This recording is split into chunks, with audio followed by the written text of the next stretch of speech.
드디어 고등학교 학생들의 일요일 등교가 시행되었다. 분지로 둘러싸인 영남의 이 거대 도시에서는 시민들은 그 누구도 이해할 수 없는 끔찍한 모의가 진행되고 있었다. 예상외로 학교는 조용했다. 여느 날과 같이 교문 앞에는 교육부가 서서 등교 학생들이 복장 검사를 했다. 아침 조회가 있었고 월요일 시간표에 따라 1교시 수업이 진행되고 있었다. 일요일 등교가 어쩌고 하는 학생들도 다들 숨죽이고 가만히 선생의 강의에 귀를 기울이는 듯 했다. 그러나 그들의 시선에는 남모르는 긴장이 흘렀다. 그들은 그들만의 은밀한 시선을 주고받았다. 교단에서 강의하는 선생은 누구도 그 시선을 눈치채지 못했다. 7시 수업이 끝나고 각 교실에서는 선생들이 퇴실했다. 교실에는 한순간 침묵이 흘렀다. 그때 교실 어디선가 행동 개시 하는 함성이 울렸다. 의자에 앉아있던 학생들은 용수철에 튕긴 듯 의자에서 일어났다. 그들은 터진 보물처럼 복도로 쏟아졌다. 그들의 입에서는 언제부터인가 와 하는 함성이 일었다. 1학년 3반에서 쏟아져 나온 학생들의 함성이 신호가 되어 각 교실에서도 뒤이어 학생들이 복도로 쏟아져 나왔다. 그들은 사정없이 복도를 내달렸다. 세차게 흘러가는 학생들의 물결 한가운데에서 죽여라 하는 열띤 절규가 터졌다. 1학년들이 운동장으로 세도하니 벌써 2학년 학생들도 쏟아져 나오고 있었다. 그들은 대열을 지어 교문을 나섰다. 학생들이 대열이 교문을 벗어나는 순간에는 그것의 흐름을 제지하고자 하는 그 어떤 조짐도 보이지 않았다. 교무실의 선생들은 목을 빼 유리창 너머로 그냥 구경만 하고 있을 뿐이었다. 공정선거 보장하라. 일요일 등교 웬 말이냐. 누군가가 대열의 선두에서 크고도 여운 짙은 목소리로 선창을 했다. 줄줄이 늘어선 학생들은 선창자의 구호를 따라 외쳤다. 그들의 손과 손에는 오늘이 분명히 일요일임에도 불구하고 책가방이 들려져 있었다. 거리에는 이 학생들이 데모 대열을 구경하기 위해 많은 사람들이 모여 있었다. 달리 어느 일정한 방향으로 걸음을 옮기면서 이 데모 대열을 구경하는 사람들도 있었다. 거리를 걷는 사람들의 대부분은 일정한 방향이었다. 결국 그들이 옮겨놓는 걸음의 방향은 이 분지도시에서는 가장 큰 공지인 수성천변이 있는 동남향이었다. 오늘 이 수성천변에서 야당 출신 부통령 후보의 강연회가 있을 예정이었다. 그는 대통령 후보의 갑작스런 병사로 외로운 처지가 되어 있었다. 그의 당선은 12년간 지속되어 온 여당의 장기 집권에 쐐기를 박는다는 의미를 가지고 있었다. 그가 만약 승리한다면 그가 가지는 상징적 의미는 결코 적지 않을 것이었다. 대열을 지어 도청 쪽으로 행진하는 학생들의 선두와 후방, 그리고 좌우를 종행으로 뛰어다니며 구호를 선창하는 학생은 오철구였다. 그의 선창에는 왠지 리듬이 있어서 따라하기가 참으로 쉬웠다. 영준도 대열에서 이탈해 학급 학생들을 지휘했다. 일요일 등교 웬 말이냐, 고등학생만 만만하냐, 정치도구와 집어쳐라. 구호는 점점 격렬해져 갔다. 학생들의 데모 행렬은 바늘 땅 앞을 지나 도시의 중심부인 중앙통 내거리에 이르렀다. 거기서 왼편으로 꺾어 진로를 수정했다. 눈앞 100m도 못 미치는 지점에 도청 청사가 있었다. 그곳은 조선 때에 경상 가명이 있던 자리였다. 가명 건물은 지금도 도청의 중심 건물로 쓰이고 있었다. 옛 가명 자리라 구내에는 아름드리 거목들이 들어차 있었다. 대무대는 바로 이 나무 밑에 진을 쳤다. 태극기가 꽂힌 기봉 옆에는 조그만 연단이 있었는데 누군가가 거기에 올라가 고함을 지르고 있었다. 그의 손에는 마이크가 쥐어져 있었으나 역시 소리는 우렁차지 않았다. 그것은 학생들 사이에서 스스로 만들어져 나오는 소음에 가려 도무지 알아들을 수가 없었다. 그때 웬 우렁차고도 여운 짙은 목소리가 마이크를 통해 울렸다. 1학년 학생 오철구였다. 그가 시위 행진 시 구호를 선창한 것은 전교생이 다 알고 있었으나 여기까지 와서 그가 앞장서리라고는 생각하지 못했다. 여기에는 2학년 선배들이 있었다. 철구는 악을 쓰지 않았으나 그 목소리는 크고도 우렁찼으며 아울러 리드미컬했다. 그것은 빠른 듯 하다가는 느린 듯이 들리는 것이었다. 학생들 사이에서의 소음은 일시에 사라졌다. 그들의 시선은 연단에선 오철구에게로 쏠렸다. 그렇게 크지 않은 키였으나 당당한 체구였다. 민주학생의 요구사항을 읽을 터인즉 민주자유학생의 의지를 전달하기 위해 이 자리에 모이신 K고교 학생 여러분들은 큰 목소리로 복장하여 주시기 바랍니다. 민주학생의 요구사항 1. 우리 K고교 전교생들은 정상 수업의 진행을 요구한다. 1. 도교육위원회는 어떤 부당한 지시도 즉각 철폐하라. 1. 우리 K고교 학생을 어떤 정치적 목적에도 이용하지 말라. 1. 도교육감과 학무국장은 일요일 등교를 해명하라. 1. 고교생들을 인격적으로 대우하고 부정선거 음모를 즉각 철폐하라. 학생들의 대열 한쪽에서 뭔가 펑 하는 폭발음이 솟구치더니 와 하는 학생들의 함성이 일었다. 경찰이다, 체류탄이다 하는 외침이 따랐고 펑 하는 굉음의 연발이 고막을 찢었다. 도청군의 고목 아래에서 1군의 경찰 병력이 진격해오고 있었다. 그들의 손과 손에는 군봉이 단단히 쥐어져 있었다. K고교 여러분, 허무하게 물러서서는 안 됩니다. 우리의 요구는 정당한 것이며 어떤 범법적인 것이 아닙니다. 도교위 당국자의 해명이 있을 때까지 절대 물러서서는 안 됩니다. 조그림을 다해 저희 선창을 복창해 주시기 바랍니다. 일요일 등교 웬 말이냐. 정상 수업 보장하라. 쿡쿡쿡. 오철구의 선창이 갑자기 비명소리로 바뀌었다. 토껴라, 튀어라, 죽여라. 여기저기서 아우성이 일었고 학생들은 좌충우돌하다가 도청 밖을 향해 썰물처럼 흩어지기 시작했다. 군봉에 얻어맞아 피를 흘리는 학생이 속출했고 구둣발에 사정없이 짓밟히는 학생들이 부지기수였다. 스피커 소리와 함성은 사라지고 구당거리는 낯선 음향과 외마디 비명소리가 고색 창연한 도청 구내를 가득히 메우는 것이었다. 교무를 벗어 얼굴을 가리고 빨리 톡켜라. 어디선가 다급한 목소리가 들려왔다. 도망치는 학생들 가운데에는 머리통이 깨졌는지 얼굴이 피범벅으로 변한 오철구도 있었다. 그의 손에는 그가 언제나 자랑스럽게 생각하는 교모가 굳세게 쥐어져 있었다. 학생들은 철구를 에워싸고 그를 잡으려는 경찰들의 접근을 막았다. 철구의 퇴로를 차단하는 경찰들을 이들 열혈 청년들은 육탁돌진으로 뚫었다. 무엇보다도 체류탄이 계속 폭발하니 견딜 수가 없었다. 결국 아수라장 속에서 철구는 간신히 경관들의 소나기에서 벗어날 수 있었다. 그는 이제 죽을 힘을 다해 도망치는 수밖에 없었다. 그는 교모의 낡은 천으로 얼굴 위로 흐르는 피를 닦았다. 도청 건너편 극장 옆 골목으로 일단 몸을 피했다. 그동안 말로만 들어왔던 독재 정권의 매서운 힘을 실감한 것이다.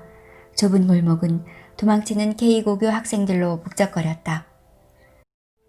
K고교생들이다. 데모하다가 쫓기는가 보다. 지나가는 사람들이 길을 열어주었다. 식당마다 점심 손님을 맞을 준비를 하던 주방장들이나 커피 배달을 하던 아가씨들이나 다들 눈이 희둥그레져 가지고 이들 고교생들이 혼미백산하는 모습을 지켜보고 있었다. 저기 수성천에 몬 가게 아이들을 일요일인데도 학교에 나오라겠다 이거 아이가 데모할 만도 하다잉. 철구는 정신없이 뒷골목을 내내려 가다가 왠지 옆에 늘어선 사람들 중에 자기가 알만한 얼굴이 있었던 것 같은 생각을 했다. 그게 누구였을까? 아직은 생각하지 말자. 좀 더 안전지대로 피신하자. 군봉으로 어깨 쭉지를 세차게 얻어맞은 영조는 정신없이 도망가면서도 철구의 무사를 기원했다. 그는 철구에게 미안했다. 장집 형이 자기더러 하라는 것을 철구에게 떠넘겼다. 자신은 철구보다는 그런 연설에서는 부족하다고 생각하고 있었다. 자신은 그저 차분하게 얘기할 수 있을 뿐이라고 생각했다. 타인의 가슴을 여지없이 허물어뜨리고 거기에서 다시 무서운 불길이 치솟게 하는 웅변의 묘미를 자신은 아직도 터득하지 못했다고 믿었다. 자기를 언제 어디서나 끔찍히 생각해주는 철구의 우정이 고마웠다. 해그는 도망을 치다가도 옆을 수시로 돌아보았다. 기왕이면 영준과 철구와 공동 보조를 취하고 싶었다. 그러나 상황이 워낙 다급해서 어물거릴 여유가 없었다. 허벅다리를 군화로 걷어차여서 다리에 감각이 없었다. 목발이라도 짚은 듯 다리가 헛놀았다. 새 학생은 사전에 아무런 약속도 하지 않았으나 하나씩 영준의 집으로 몰려들었다. 제일 먼저 도착한 사람은 해근이었다. 그는 절룩거리는 다리를 이끌고 왔다. 자신의 집으로 직행해 버릴까 하다가 두 친구의 소식이 궁금하여 여길 들른 것이다. 해근이 꼴을 본 영준이 어머니는 깜짝 놀랐다. 아이고, 와 이래 됐노? 어디 넘어졌나? 어서 들어가세이. 아닙니다. 데모하다가 경찰 군화에 까였습니다. 그거 봐라. 데모는 뭐 하려고 하노? 고등학생이. 데모는 어른들이나 대학생들이 하는 기지. 어서 들어가 누워라. 어머니요. 찜질하게 수건을 뜨거운 물에 좀 적셔 주이소. 오냐 어서 들어가거라. 영철이와 영구는 절룩거리는 큰형 친구가 불쌍하게 생각되면서도 자랑스러웠다. 나쁜 놈들한테 불의의 습격을 받은 정의의 청년인 듯 했다. 이어 영준이가 들어오고 잠시 후 철구가 들어왔다. 그들은 그 와중에서도 한결같이 가방을 들고 있었다. 철구의 꼴을 본 허점순 여인은 기겁을 했다. 어디서 물수건으로 얼굴을 훔쳤는지 정면은 희멀끔했으나 이마 가장자리와 목덜미에는 피가 엉겨 있었다. 아이고 철구야, 이게 어쩐 일인고? 오늘 아이들이 모두 다 웬일들이고 무슨 모습짓을 하다가 혼쭐이 난 모양이제? 데모를 하마 살살하제. 어제 일에 몽둥이질을 했노. 너거 데모한기 아이고. 빈싸움 했제? 어머니, 저희들 빈싸움 하지 않았습니다. 대문 걸어 잠그이소. 혹시 몽둥이든 경찰관이 찾아오면 우리 집에는 K고 교생이 없다고 하이소. 걱정들 말래이. 여기가 누구 집이고 설마 여기까지 찾아오려고. 아닙니다. 철구를 못 잡아 환장을 했어요. 와, 철구가 앞장섰나. 새 학생은 대꾸를 하지 못했다. 어머니는 곧이어 골목으로 나가는 듯 했다. 동정을 살피는 듯 했다. 이제 봄은 코앞으로 닥쳐왔건만 봄 기운은 아직도 저 멀리 있었다. 얼어붙은 골목길은 여태 깊은 겨울이었다. 영주는 어머니가 골목을 걸으시다가 혹시 얼음판을 밟아 넘어지지는 않을까 걱정스러웠다. 어머니는 한참 동안 돌아오지 않았다. 영철이와 영구가 큰형 방으로 건너와 상처뿐인 형과 형 친구들을 올려다보며 놀았다. 영철이는 조금 몸이 회복되는지 가끔 소리 없이 웃었다. 심한 타박상의 후유증인지 얼굴이 말 아니게 여유었고 창백했다. 영구도 귀 밑에 반창고를 여태껏 붙이고 있었다. 영주는 동생들을 안방으로 쫓았다. 어머니가 먹유로 그름과 가재, 붕대, 반창고 등을 사가지고 돌아오셨다. 그것들을 방에 넣어주시면서 문밖 출입을 하지 말라고 신신당부했다. 꼼짝하지 마래이. 파출소 순경들이 K고등학생 몰지다닌 거 보기만 하면 사정없이 잡아간다 카더라. 아이고, 이거 사변이 아이고 뭐고 사변이 안에서 일어난 기라. 아랫목에 누워있는 철구는 얼핏 잠이 들었는지 괴로운 신음소리를 간간히 흘리곤 했다. 영준과 해근은 그의 상처를 정성껏 치료했다. 어느 틈엔가 해근도 잠이 들어버렸다. 다리가 결린다고 끙끙거리던 그가 따뜻한 방에서 온몸이 풀리자 잠으로 떨어진 것이다. 영준도 통증이 심한 어깨를 추스르다가 결국 잠으로 떨어졌다. 한참을 잔 그들은 어머니가 차려오신 저녁상을 받느라 잠에서 깨어났다. 밖은 벌써 어두워져 있었다. 새 학생은 저녁상 앞에 앉았다. 통증이 가시지 않았으나 한잠을 잔 탓으로 기분이 견딜만 했다. 생전 처음 해보는 대무치고는 그 해독이 맵고 짰다. 새 학생은 말문을 잃었다.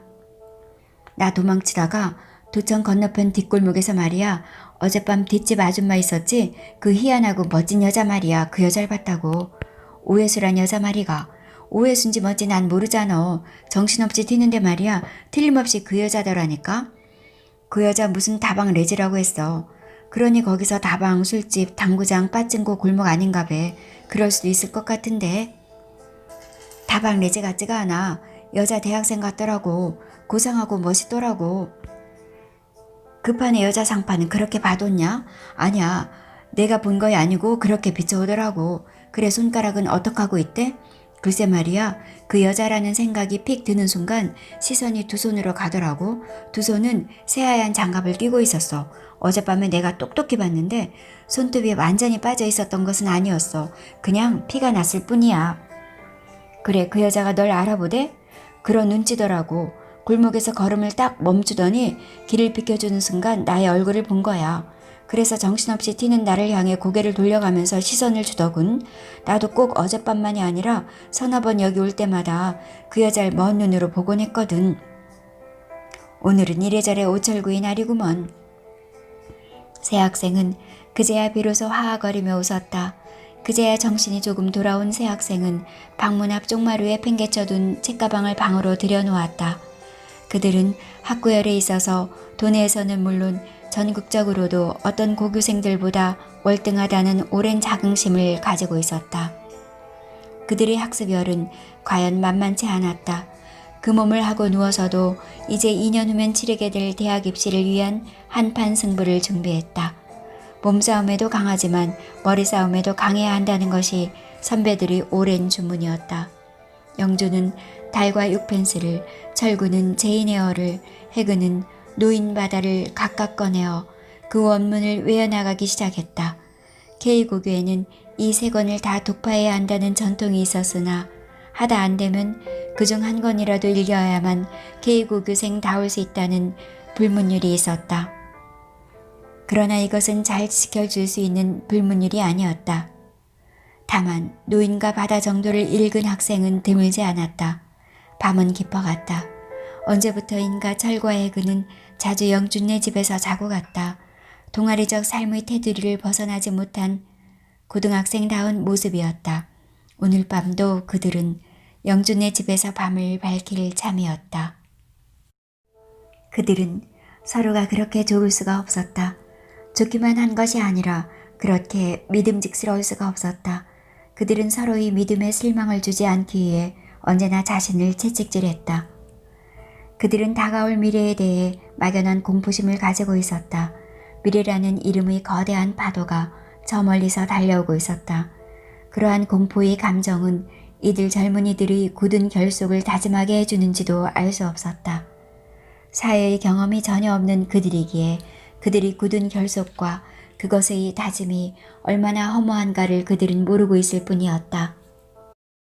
그들에게는 현실과 유리된 그들만의 세계가 존재하고 있었다. 그러나 그들 앞에는 가장 냉혹한 현실적 단면인 대학 입시의 관문이 기다리고 있었다.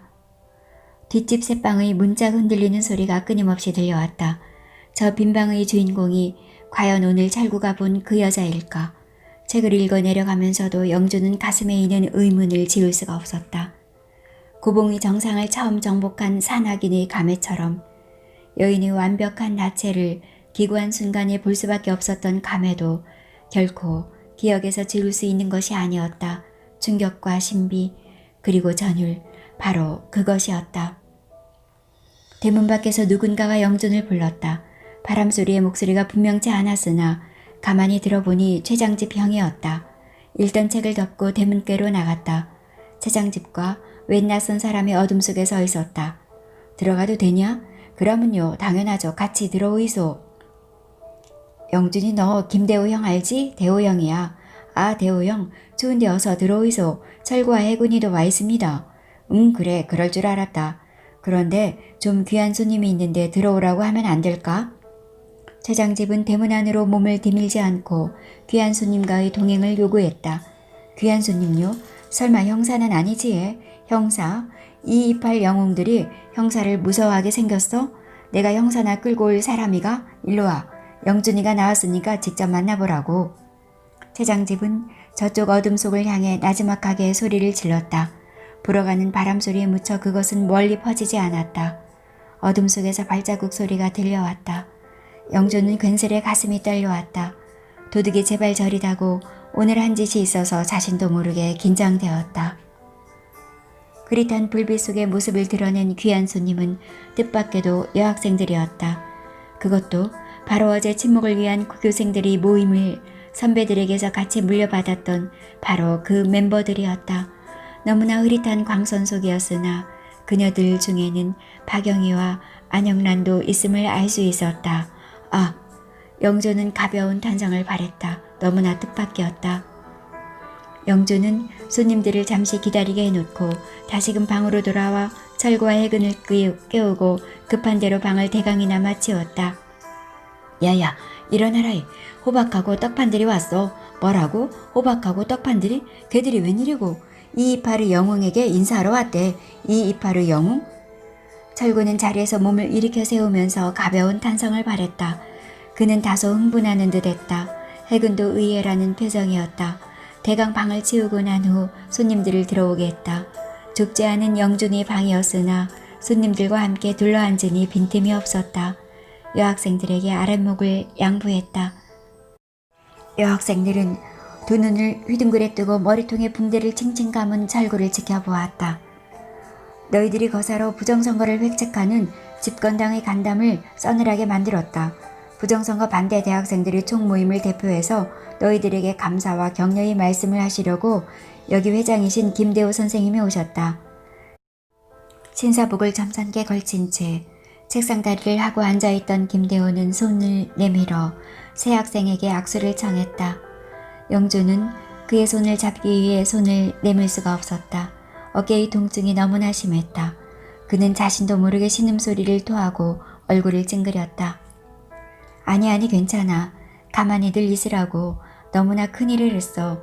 우리 대학생들이 배울 만한 것이야. 가만히 있으라고. K고교는 역시 전국 제일이야. 부정선거 모의하는 놈들 간담이 서늘해졌을 끼다.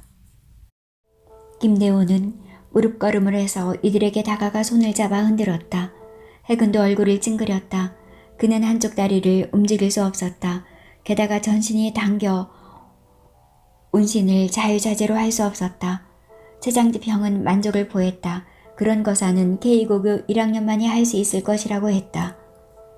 그는 김대우 형이 다니는 대학교에 입학이 되어 있었다. 3, 4일 후에 입학식만 가지면 되었다. 요사이는 말이야. 자유당사에 가보마 사람들이 별로 많지가 않어. 자유당 사람들이 왠지 겉도는 눈치더라고. 대우 형이 말했다. 자유당사의 당원들이 겉돌다니 무슨 말씀입니까? 장집이 대우에게 물었다. 자유당 사람들의 간부급들은 죄다 경찰국에 가 있어. 옛날엔 그래도 경찰이 선거 간섭이란 후보자 등록이나 선전활동, 투표 과정 등에 국한되어 있었지. 그런데 요즘에는 경찰국이 바로 여당의 사무실이고 선거본부가 되어 있어. 거기서 직접적으로 투표 결과를 조작할 낌새거든. 일동은 말문을 잃고 김대우의 말을 경청했다. 과연 대학생은 다르다고 생각했다. 영조는 대우 형의 말이 옳다고 믿었다. 그는 사실 집권 여당이 획책하고 있다는 부정선거에 대해 많은 지식을 가지고 있지 못했다. 대우 형이나 장집이 형에게서 들은 것이 고작이었다. 그러나 고교생의 일요일 등교는 있을 수 없는 일이라고 생각했다. 그리고 근 한 달 전부터 아버지는 거의 집에 들어오시지 않으신다. 이것은 경찰 공무원인 아버지께서 선거 업무에 깊이 관여하시고 직접적으로 일을 처리하고 있다는 사실을 의미한다. 나의 생각으로는 오늘의 K고교 거사가 부정선거 저지를 위한 국민적 투쟁에 횃불을 든 것으로 본다. 이기다. 어린 고교생들이 제복을 입고 가방을 든 채 도청 마당으로 몰려들었으이 까네. 그 파급 효과가 글기다. 김대우와 최장집은 또 들을 때가 있다면서 먼저 자리를 떴다. 같은 서클 회원끼리만 남아서 얘기하라고 했다. 그러나 두 선배들이 자리를 떠 별로 할 말이 없었다. 그들이 서클이란 것이 회원 상호 간의 이해에 의해 자발적으로 만들어진 것이 아니었다. 그러므로 그들에게는 별로 대화를 나누어 볼 기회가 없었다. 야, 너들 이렇게 와줘서 고맙다이. 우린 보다시피 이 모양 이 꼴이야. 해근이 먼저 입을 뗀다. 친목회 회원이라면서 이럴 때 가만히 있을 수 있니? 너희들 참 장한일 했다이. 형란이가 대꾸했다. 장한일? 사실 우린 자유당이 무슨 짓을 꾸미고 있는지 잘 모른다고. 하지만 세상에서 학생들을 선거폭력에서 보호한답시고 일요 등교를 강요하는 나라가 어딨노? 철구가 대화에 끼어들었다. 이들 남녀 고교생들은 어떤 모임에서는 서로 경어를 쓰지만 사적인 만남에서는 그냥 동무들처럼 얘기를 나눈다. 우리도 일요일 등교 지시가 기분은 나빴지만 K고교처럼 행동하지는 못했지. 우리한테 알려줬으면 같이 할 수 있었을 낀데 여학생한테 그런 일을 같이 하자고 할 수 없지. 그러고 각 학교마다 제각기 독립적으로 행동하기로 했고. 영준도 끼어들었다. 왠지 그는 가슴이 두근거렸다. 이들 여학생들이 이렇게 찾아오리라고는 정말 꿈에도 생각하지 못했다. 자신들이 큰일을 하기도 한 듯 했다. 단체 모임이나 서클 모임에서 바라본 이들 여학생들은 지금 방 안에서처럼 그렇게 성숙하질 않았다. 그러나 지금 자신들이 앞에 나란히 앉아있는 4명의 여학생들은 그야말로 강인한 여자로서의 분위기를 가지고 있었다. 바로 엊그제까지만 해도 같이 도시락 까먹으며 좁은 운동장에서 뛰놀았는데 잠깐 사이에 너무나 변해 있었다. 그 기간은 기껏해야 중학교 3년이었다. 혜근이가 먼저 틀을 잡아 말투를 친구투로 텄기 때문에 따라는 하지만 어째 어색하게도 생각되었다. 그녀들은 벌써 큼직한 젖무덤을 꽉 조이는 교복 아래로 숨기고 있었고 쭉 뻗은 두 다리 위에는 탄력 있는 엉덩짝을 매달고 있었다. 자신들이 동기들임에 틀림없는 이들 여학생들은 어제 조금 전 방에서 나간 김대호 형이나 최장집 형과 어울리는 짝이 될 것 같이 여겨지는 것이었다. 아직 선거일까지는 보름이나 남았는데 벌써부터 이러면 어떡하지? 박영희가 혼잣말처럼 중얼거렸다. 그녀는 자신이 한 말이 부끄러운 듯 얼굴을 붉혔다. 부끄러움이 많은 학생인 듯 했다. 다른 2명의 여학생들도 자기소개를 했다. 이여고 정영숙과 B여고 송찬이었다. 어제 모임에는 미처 나가지 못했으나 정식 멤버라고 했다. 이들 여고생들은 오래 머물지 않고 떠났다. 남녀 학생이 모여노는데 전혀 경험이 없는 학생들이었다. 걔들 뭐하러 왔냐? 싱겁게끔. 철구 영웅 뗀 꼴 보러 왔지 왜 왔겠냐? 얻어 터질수록 영웅은 되누만. 근데 오늘 밤에 보니까네 호박하고 떡파는 안 보이던데. 거보라고. 여자는 어두운 데서 보라고 했거든. 월화 미인이라고. 곰보, 째보도 달밤에 보마 다 양귀비로 보인대. 그런데 걔들 고등학교 1학년이 그렇게 거창들하냐? 여자는 그 나이에 최고로 피어난다고 하더라. 그 다음부턴 내리막길 아이가. 새 학생들은 얘기를 나누다가 상처의 고통을 견디다 못해 잠으로 떨어졌다. 시계는 근 11시를 가리키고 있었다.